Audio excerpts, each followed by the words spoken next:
You are listening to the FCF Leadership Podcast. This podcast has been created to help you connect and achieve your destiny as a leader. For more information, visit our website at fcf.org. You talked about people who have flame out. Oh, yeah, the triggers. Yeah, triggers. What does that look like? And I know a lot of people in recovery hate that word. They hate triggers. They hate that word. Yeah. Why is that? I guess I've never met anybody that did. Okay, I know quite a few recovering drug and alcohol addicts. I would want to dig down on that with Okay. them. If that would be its own therapeutic process for them. They try to avoid using that word. I would be interested in knowing, because to me there's an energy pocket connected to that. There is a quote-unquote trauma energy pocket that somehow is connected there. Okay. I would wonder that.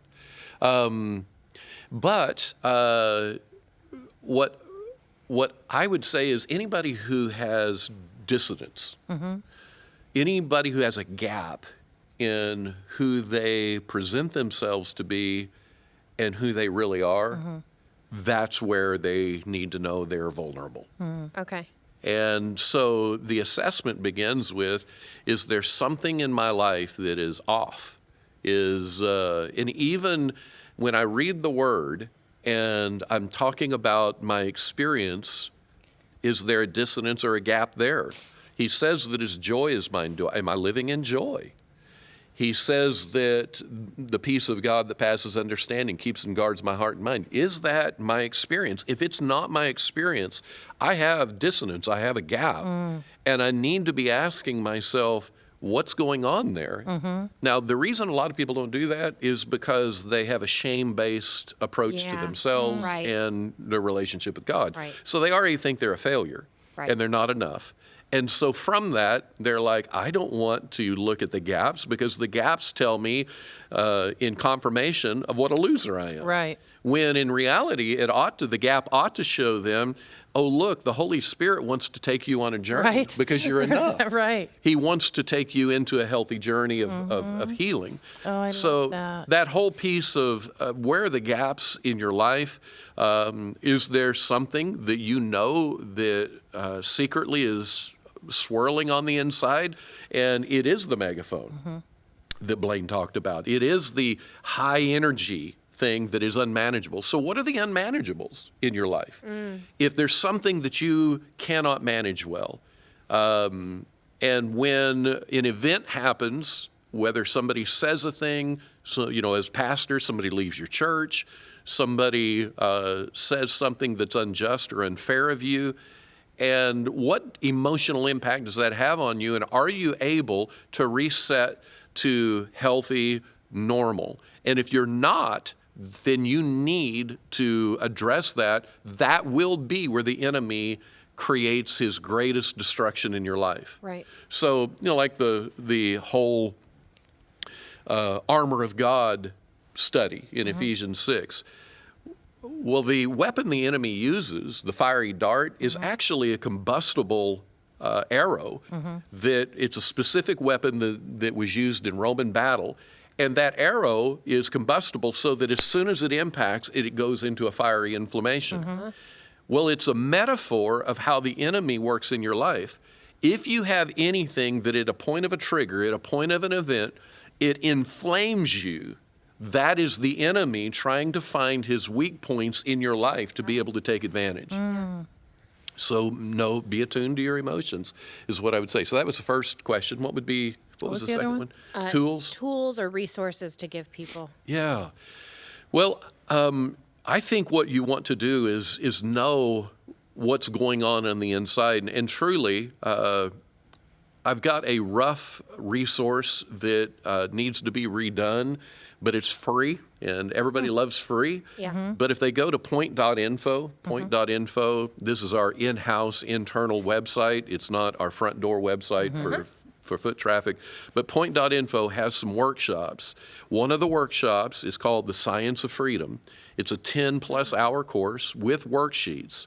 And if a person will go through that, they will understand stuff about them that they've never understood of themselves. Well, I We know what are I'm doing that, yeah. Seriously. Oh my God, can't wait. That is so great. Yeah, we've actually had. I mean, we've got therapists in our church that are a part of our church, and I love that world. I love who they are. So I am a major proponent of great therapy. But we have had people who've gone through our course who've said that they have been in years of therapy, and the course has actually done more for them in understanding themselves than this is what one person said, all the years of therapy that they've had put together. So That's amazing. and that is. doesn't demean No, No. individual therapy at all, but yeah, it'd be good for them. Is there like some kind of online database that you would recommend people research a therapist? Like, how does one find a good therapist? Yeah, in their how town? do you find Now a good you guys therapist? are pressing on some bias of me. Well, that's good. I mean, Let's hear your bias. because I've gone to a counselor, I've never gone to a therapist. Yeah. And there is a distinct difference between the two. Okay, so, gosh, I'm about to offend some of your listeners, perhaps. I do it every time we do this, so it's kind of become a habit. When they So- hear the name Whitney, they're like, "Oh, great." My first bias is that because a pastor is a pastor does not equip them with all the resources to help somebody work through all of the Right. things they need to work Yes. through. So the first acknowledgement is that the title pastor does not mean that the anointing on your life transcends all of the skills that a true, healthy, equipped therapist would be able to bring. So I do have a distinction there. I also would say that now that I have been embedded, I am not a therapist and I'm not a psychologist. I am a pastor who actually has studied some things, and so I now gone through a certification program in sexual addiction recovery, which makes me a multiple addiction professional as well. So I'm not a therapist. The reason that I say that is I meet a lot of colleagues in the therapy world who will tell me that they have expertise in certain areas, but when I question them about their background and the certifications that they have, and even specifically ask some questions, I discover that they cannot have an expertise in what they say they have. So, gosh, I got to be honest. There's therapists that I meet that I'm like, you're a strange agent, man. You are a strange agent, and I just don't. I couldn't go and be completely open because Express your there's vulnerabilities. because I'm going to need to respect them. So when people ask me how to go about finding a therapist, I'm telling you what I think in my bias how to go about it. And that is, I first would want to know what is the certifications that they have in dealing with trauma. Because the model I just went through with you, because trauma is fundamental to a human experience just because of Adam's sin. I want to know what their background is with trauma recovery. And so I'm going to look for things like, even though a person's not struggling with sexual addiction, because it's the most ardent desire template, it's the most compulsive thing that a person can do, then if somebody's trained in sexual addiction recovery, they're going to help somebody real well in their anxiety because you have to deal with the anxiety to overcome addiction. They're going to be able to help with depression because you have to be able to deal with the depression and the roots behind it to be able to recover from addiction. So I'm going to look for what's called a certification at the end of their name that is CSAT. CSAT. C is for certification. SAT is sexual addiction therapist. So I'm going to look for that certification. If at the end of that there is a dash and an S, that means they're a supervisor of other people who are certified, which puts them at a whole nother level and says that they have a ton of experience under it. I'm going to look, and this is going to move into areas that, somebody who knows about EMDR and brain spotting, they may think that it's weird treatment, but there's enough scientific research behind it, I believe in it deeply, that if somebody's trained in EMDR, which has to do with biomechanics and how your brain sees movement, and as it does, the limbic brain opens up and you can begin to reprocess traumatic memories. Brain spotting is an offshoot of EMDR, and so it's all working with the brain. And so if somebody is certified as an EMDR therapist, that's going to be another level of confidence. So that's, for me, if somebody's looking for a therapist, those would be the first two. If I'm looking at that, I'm probably going to hope that I can find somebody who is a Christian, who is highly experienced. But I will say that I'm not requiring them to be a Christian. I hope that they are. Sure. And I'm going to be more concerned about how good they are at what they do. When I go to a medical doctor, I'm not looking at their theology. Right. And so when I go to somebody who's a therapist, I'm not looking at their theology. I want to know, how skilled are you at the issues of trauma recovery? I'll get the spiritual component of that and even the biblical exercises to take me where I want to be. I can do that. So that's how I would go about telling people to get, involved. And I believe, with all my heart, this is kind of very strong language. Every pastor ought to have a therapist. That's great. It is. I think so. That's so great. One week, one day. So this is one day in the life of Pastor Patrick. One day, I'm down at the plaza in Kansas City, and I have several family members who are fighting and with me. And if one of them leaves, they're all leaving. And they're upset about things that are unfair and have nothing to do with me. It has to do with their line of trauma that goes for years. And it's a massively dysfunctional thing. That's all happening to me, and they're all about to leave. I go to a guy's house, independent of that, and he tells me for the first time in his entire life about a scenario where his his